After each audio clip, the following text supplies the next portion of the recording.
عامر ولایت اور آپ دیکھ رہے ہیں لرن فار لائف۔ آج کی کہانی ایک گاؤں کی کہانی ہے جہاں پر ایک دن ایک بندر آ جاتا ہے اور بہت سارے گاؤں کے لوگ اس کو پکڑنے کی کوشش کرتے ہیں اور وہ چھلانگ لگاتا لگاتا گاؤں کے کنویں میں جا گرتا ہے۔ بہت سارے لوگ کنویں کے ارد گرد جمع ہو جاتے ہیں۔ بندر بہت کوشش کرتا ہے کہ کسی طرح کنویں سے باہر آ جائے، لیکن وہ باہر نہیں آ پا رہا ہوتا۔ گاؤں کے بہت سارے لوگ آپس میں مشاورت کرتے ہیں کہ جاندار ہے، اسے باہر نکالنا چاہیے، اور پھر مشاورت میں ایک چیز طے پاتی ہے کہ گاؤں کا ایک لڑکا ہے جو کہ بہادر بھی ہے اور وہ گاؤں اندر کنویں سے اسے باہر بھی نکال سکتا ہے۔ جاتے ہیں، اسے بلا کر لے کر آتے ہیں اور اسے کہتے ہیں کہ اسے جی اندر سے باہر نکالنا ہے۔ وہ آتا ہے، سچویشن دیکھتا ہے اور وہ کہتا ہے میں بالکل باہر نکال دوں گا، لیکن میری ایک شرط ہے۔ سارے گاؤں والے شرط پوچھتے ہیں تو وہ کہتا ہے کہ میرے گھر سے میرے باپ کو اور میرے بھائی کو بلایا جائے اور میرے جسم پر ایک رسی باندھی جائے، میں جب اندر اتروں گا تو وہ رسی میرے والد اور میرے بھائی پکڑیں گے۔ گاؤں والے مسکرانے لگتے ہیں، کہتے ہیں ہم 100-200 لوگوں کا مجمع یہاں اکٹھا ہے اور تمہیں صرف بھائی اور والد کو ہی رسی پکڑوانی ہے۔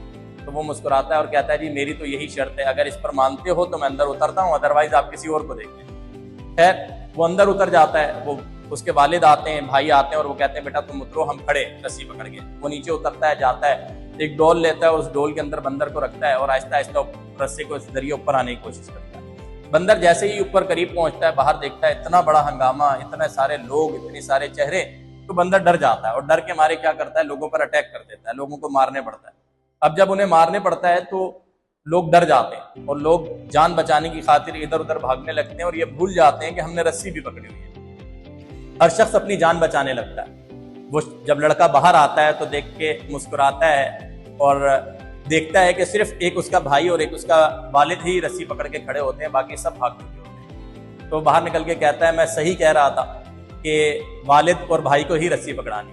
آج کی کہانی ہمیں یہ بتاتی ہے کہ ہم باہر بہت سارے رشتوں کے ہونے کے باوجود ہمارا جو یقین ہوتا ہے وہ اپنوں پر ہوتا ہے، کیونکہ اپنے ہی وہ ہوتے ہیں جو مشکل میں آپ کے ساتھ کھڑے ہوتے ہیں۔ اور آج کی کہانی کے ذریعے میں آپ سب سے یہ میسیج دیتا ہوں کہ خدا را اپنے خون کے رشتوں کی پرواہ کیجیے، ان کے کام آئیے، کیونکہ انسان سب سے زیادہ بھروسہ اپنے والوں پر ہی کر سکتا ہے۔ اور اگر آپ کا کوئی بھائی پریشان ہے، ناراض ہو گیا ہے، کسی بات پر وقتی غصہ ہو گیا ہے، تو خدا را اسے منا لیجیے، اسے راضی کر لیجیے۔